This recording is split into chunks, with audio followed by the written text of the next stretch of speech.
We have more on the new developments in the search for Flight 370. The search for the missing Malaysian jet took a major turn overnight.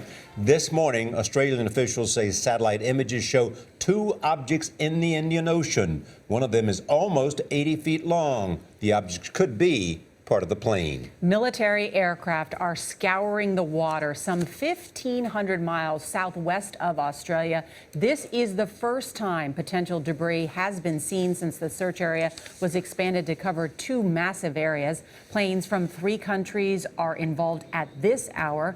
The possible debris field is an 8-hour round trip from Australia. Investigators from the National Transportation Safety Board helped narrow the search area. CBS News transportation safety expert Mark Rosenker is a former chairman of the NTSB. He is in Washington. Mark, good morning.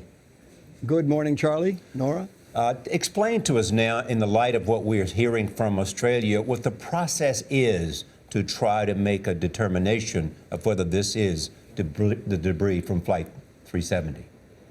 Well, it's still in the hands of the search, rescue, and recovery folks. They're the people that are actually going to be able to get close enough to it to confirm or deny that it is a piece from the aircraft.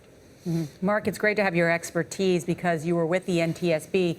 Given that the Australian Prime Minister came out and said that this new incredible information has come to light in the search, does that suggest they may know more than they're telling us at this point?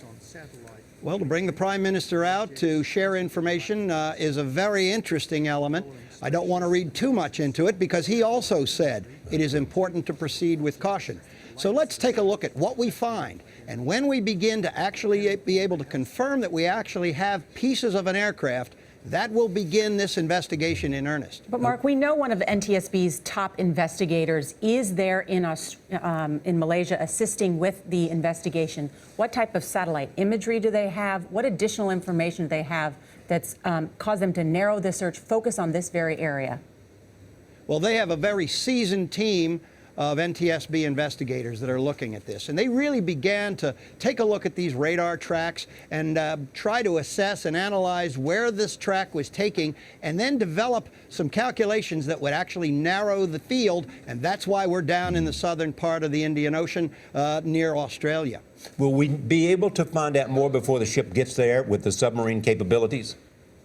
No, I really believe we need to actually get eyes on to the debris to really confirm the fact that this is a piece of the aircraft. This is really the beginning. When we get this debris, we'll then start doing the calculations necessary to try to pinpoint where the actual main part of the debris field is. And then, of course, if we are lucky enough to continue to hear the sounds coming from the black boxes, that's really going to pinpoint where we need to be. And we have about 2 more weeks on that. We have 2 more weeks. Sometimes these boxes will continue on for days after, but not too many. Okay. So the exact location of this debris says what to you? The location? Well, the location is, it's within where, in fact, the NTSB began to narrow its search. So with that, we do have some optimism. But one more time, this is the 4th time we've actually seen things that led us to believe we might have something from the aircraft.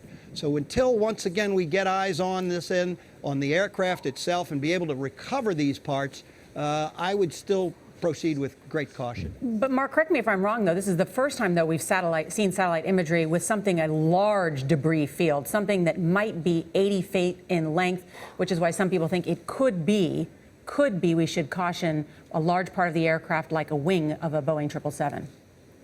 That's true, Nora.